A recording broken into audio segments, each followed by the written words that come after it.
Hello everybody, my name is Mark. Welcome to another one of my investing videos.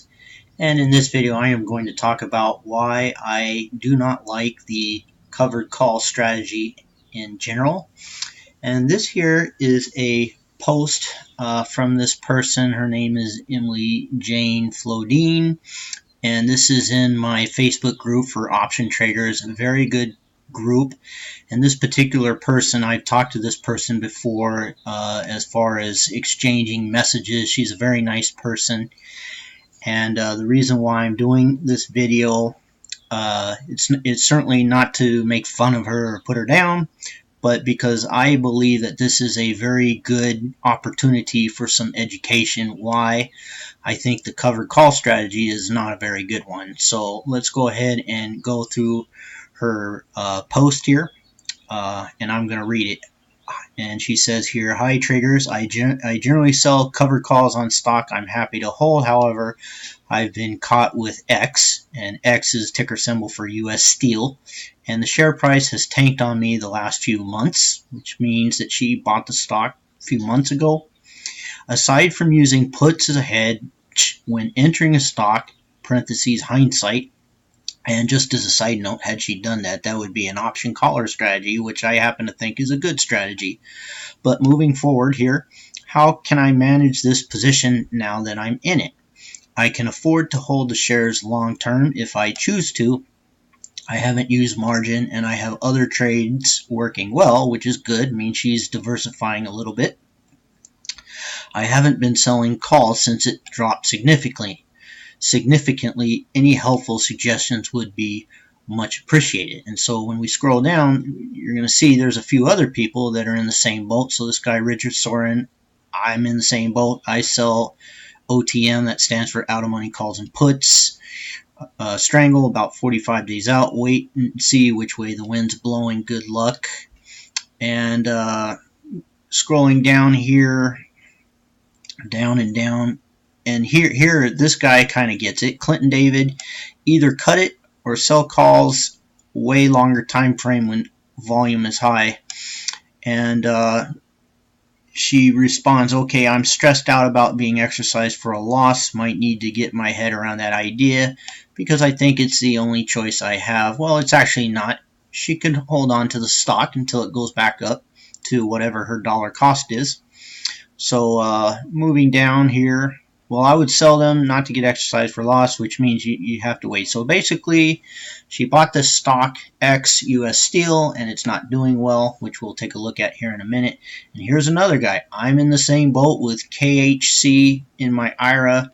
I didn't look up KHC. Sounds like KFC, but actually KHC, isn't that Kraft Heinz company? I need to look that up. Anyways, so this guy says, "What price are we talking about?" And he posts the chart to US Steel, and you can see there's a big downward line. That's not a good sign. And so he asks around 30, and she says, "My break even is 28.50." Okay. Now down here, I made a little reply, as I always try to do, and my reply is, "This post is a great example why I don't sell cover calls, but." And so I'm giving her an alternative. You can always sell lower strikes, and if the stock goes higher, you can roll up your calls. Good luck. And then we have a little exchange here. "Yeah, I was wondering if there's another way out. Verizon going okay. I've been rolling that each week. Thanks, Mark." And then I told her, if you really want to sell covered calls, pick a stock like GM, which is General Motors. They pay 4% dividend. They have a low beta. US Steel does not have a low beta.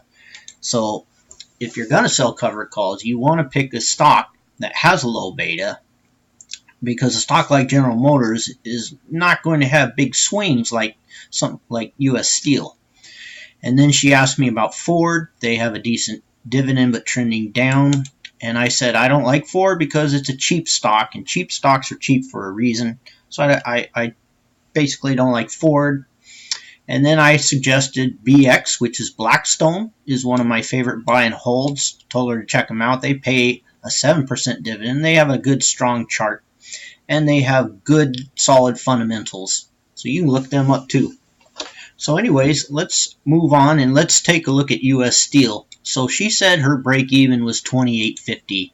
So this here is a 5-year chart. So let's shrink it down to a year. And here's a year chart. Okay, and let's find out where the $28.50 is.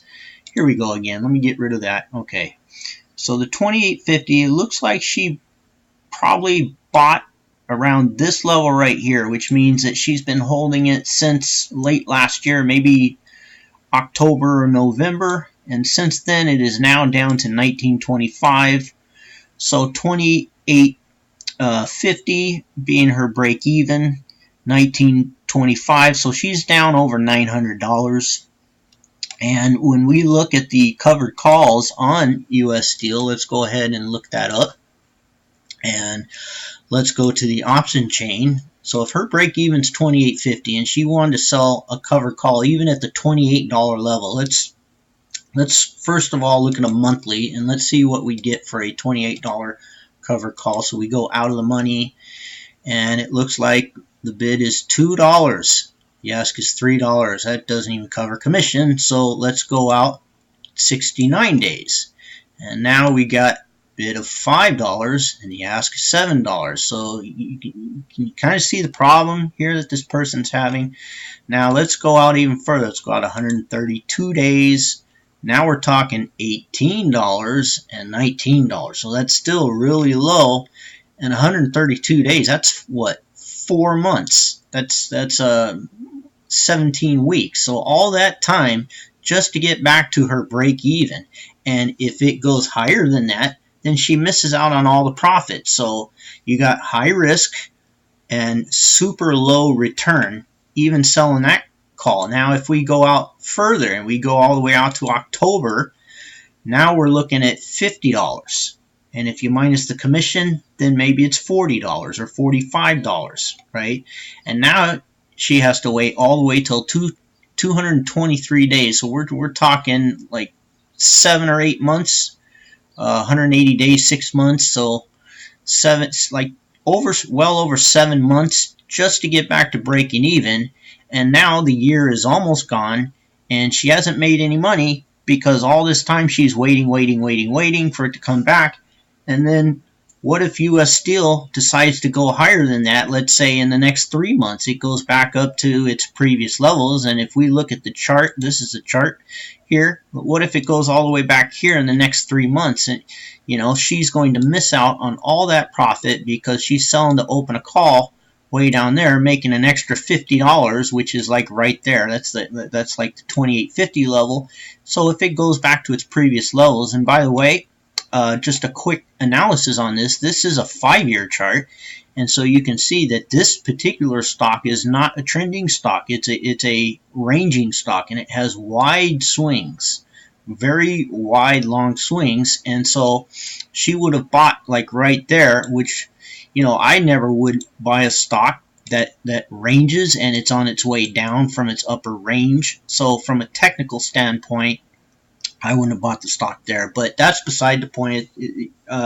Really, the problem is even if she would have bought the stock here and she would have sold a call, she's still missing out on a lot of profit. So the covered call strategy in general is a high risk, low reward strategy. Now the problem with selling covered calls is the first thing you do is you buy 100 shares of the stock, right? And right now the stock's pretty cheap, might even be a good buy then, right? But unfortunately for her, she bought it way back when it was up to $28, right? But now maybe it's a good buy, and so you buy it, and then if you buy the covered call, and then you want to sell some covered calls, you could sell a $20 covered call, and you make about 86, the bid 86, the ask 89, and so you're making about, it's actually a pretty good return on the money, because if you were to buy 100 shares, it'd cost you 100 times 1925, $1,925. So even if it was $20 a share and it cost you $2,000, and you're making $90 return on a $2,000, that'd be about a 4% return in 40 days. So that's not a terrible return. But the problem is the risk, okay? If the stock does one of these numbers, and it just continues to go down to $16 or $12, then look what happens, okay? You sell that covered call and you make that $90, but now if the stock goes down to $15 a share, you make $90, but you lose $400, right? So you're in the red, which is the situation that this particular person has. So I don't like the covered call strategy in general, and it really comes down to risk-reward ratio. Okay, risk-reward ratio is a term that most day traders will lose, and if we were to Google search it here and look up the definition or the meaning of it, this is here. Where is it at? I want to look up the Investopedia one. Ratio Investo. Here we go. Investopedia, and now here we go. Sharp ratio. That's not what I want. I want a risk-reward ratio. Here it is. Risk-reward ratio. Many investors use risk-reward ratio to compare expected returns with the amount of risk they must undertake to earn these returns. And there's a third component that you have to include. So risk right there, that's how much money could you lose. Reward is how much money can you make. But there's one more component that you have to consider. What is the time period that we're talking about?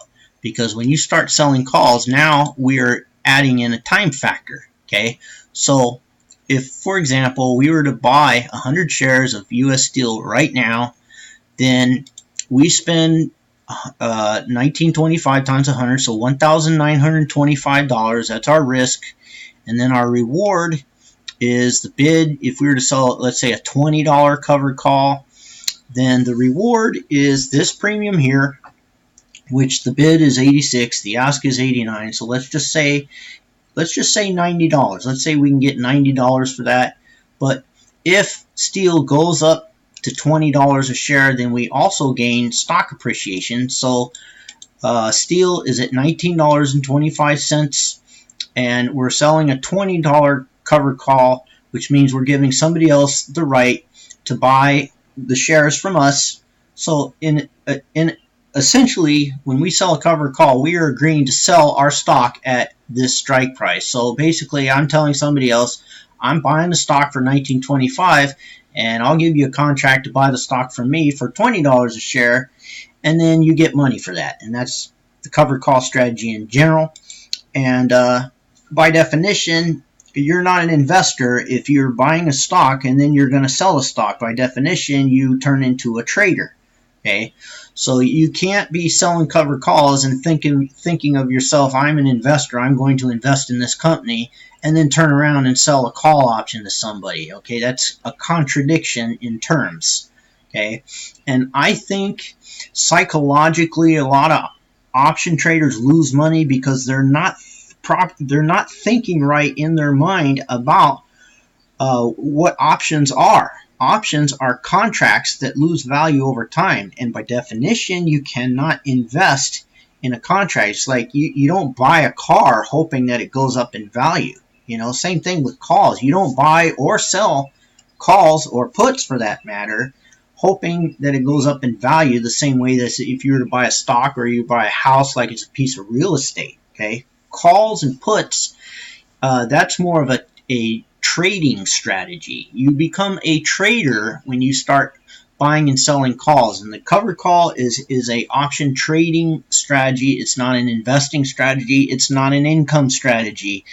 And again, if you think of it as an income strategy, then you might start doing stuff like this, and you'll make these decisions with your money, like I'm going to invest in steel, and then I'm going to sell a call and make an income, not thinking about the fact that when you sell a call, you kind of cancel out the whole point of investing in steel or whatever stock that you're buying, because you're agreeing to sell the stock that you just bought, which by definition makes you a trader. And then if the stock takes a nose tank, then you're going to be in the situation that this person, Emily on the Facebook group, is in. and she's out $900, and she has a choice. Okay, choice number one is just to get out and take the loss, and that's what I would do.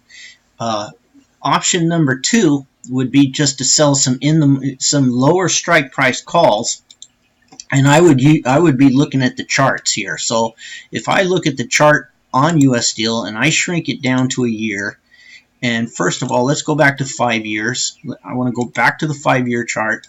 And so steel is a ranging stock, and so it looks like its high is all the way up here to 46. Its lows are down there. So I would actually even wait because of this big red candle right there. So let's shrink it down, and we see the big red candle, and so that was back on February 26th, which was just a couple weeks ago, and it went down from $24 to $19 a share. And that's another thing, this stock is so volatile, it's really not a good candidate to be selling covered calls in the first place. You don't sell covered calls on a volatile stock like this, unless, of course, you're going to sell in-the-money covered calls.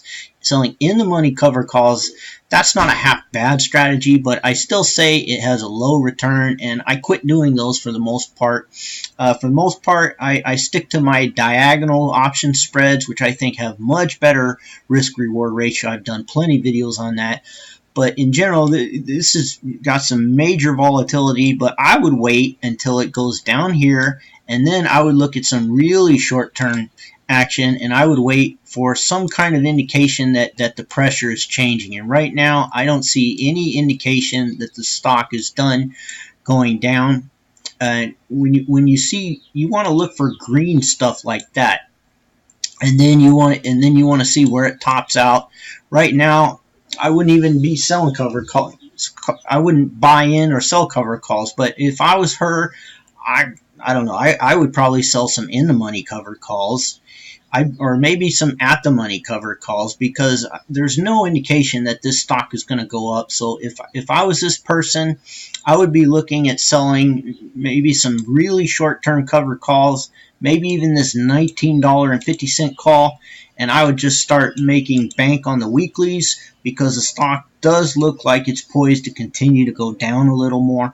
And that's what I would do if I was her. Or I would just flat out sell the stock and do something better with my money, like maybe, I don't know, diagonal spreads, which probably my favorite strategy in the world at this point are these diagonal spreads, where you buy a call option and then you sell the leaps. And if we were to look at something like that, if I were to trade this stock, I would be looking at a put spread, and I would think about buying a put option. And look how cheap this is. Wow, that's pretty good. I may even have to jump into this, but I'd be looking at buying a $20 put. The bid is $445, the ask is $465, so maybe I'd spend $455, and then I'd be looking at some weekly puts near the monies. And it looks like the $19 put expiring expiring in 6 days. You can get the bid's 43, the ask is 45. So let's say you only make $40 a week. Look at this. This put option expires January of 2021. That's almost 2 years from now, and you're making $40 a week. You're spending $450, and you're making $40 a week. There's 52 weeks in a year. So if you're making $40 a week, in 50 weeks you make $2,000 on a $400. I may have to jump into this. $2,000. That's the kind of risk-reward ratio that you want. None of this nonsense of I'm going to spend $1,925. Hopefully I make $40 on this big risk. No. The covered call strategy is a money-losing strategy. I don't like it. I would much prefer to be doing spreads like I just explained. And again, the purpose of this video is education. It's a good opportunity to, I think this post is a good example of education, and I really like this group. And like I said, this person here is a very nice person. I've talked to her before by the messages, and I'm glad that she posted this, and that she had the kahunas, the humility to get up there and say, hey, you know, I'm having a problem. I've been caught with X and the share price is tanked. I'm glad that there's people out there willing to do that. and it gives all of us an opportunity to learn from each other. And the last thing I want to say is that being an option trader is difficult. It's challenging if you know what you're doing. If you don't know what you're doing, it's impossible, because you're going to pick a strategy, and come hell or high water, you're going to stick with this strategy, even though the technicals don't support it, even though the risk-reward ratio is all out of whack. But because you don't really know what you're doing, you're new to something, and you're going to try this, you're going to try that, you're going to get burned. Option trading is challenging when you do know what you're doing. It takes a lot of emotional tenacity, endurance, and you know, I've had plenty of days where, you know, I can't even sleep at night. I remember last year, and this is the last thing I'll say, I remember last year I was trading on the SPY, and look, and I'll even go back to the transactions and I'll show you what I did last year. So let me put in 2018, and let me go back to about, I think it was in July that I started doing that. And where is it at? The SPY. I did some SPY. Okay, so I got Microsoft. Oh, this is a new account, so it's not going to be in here. Oh well, just take my word for it. I was trading SPY here, this SPY, and I did a strangle on the SPY, and I held on to it for about a month. Right now the SPY is at 274, and I did a strangle, and the day before I closed it out, I was in the red, $1,100, and then the following day after that, I went in the green by about $140, and so I said, okay, I'm getting out, and I'm not doing this anymore. Strangles on the SPY I found to be very challenging, very stressful, and so if I ever trade the SPY again, and I'm going to very soon, I'm going to be doing the same thing. I'm going to be doing these long-term diagonal spreads, and I'm looking at calls and puts on the SPY, and I can get, this is 678 days, but if I go 1,000 days out, wow. 1,000 days out, that's all the way to almost 2022. That's almost 30 years from now. I can buy a call option or a put option. It looks like for around $3,000. And then I look at like 4-day calls, and look at this mess. Look at this nonsense. I can make $200 in 4 days. And if it goes up or down, I can start rolling these calls or puts up or down. So stay tuned, watch my videos. At some point, you're going to see me making some trades on this SPY, because I think that's some really good risk-reward ratio. But right now, I'm sticking with my Microsoft. My Microsoft is going pretty well. I did buy another put option on the SPYs, and so now I have two put I bought another put option on Microsoft, and so now I have two long put options, and I have one long call option. So it's funny, when I first started trading this, and I know this video, you can shut this video off, but you know, I just have to talk about this a little bit.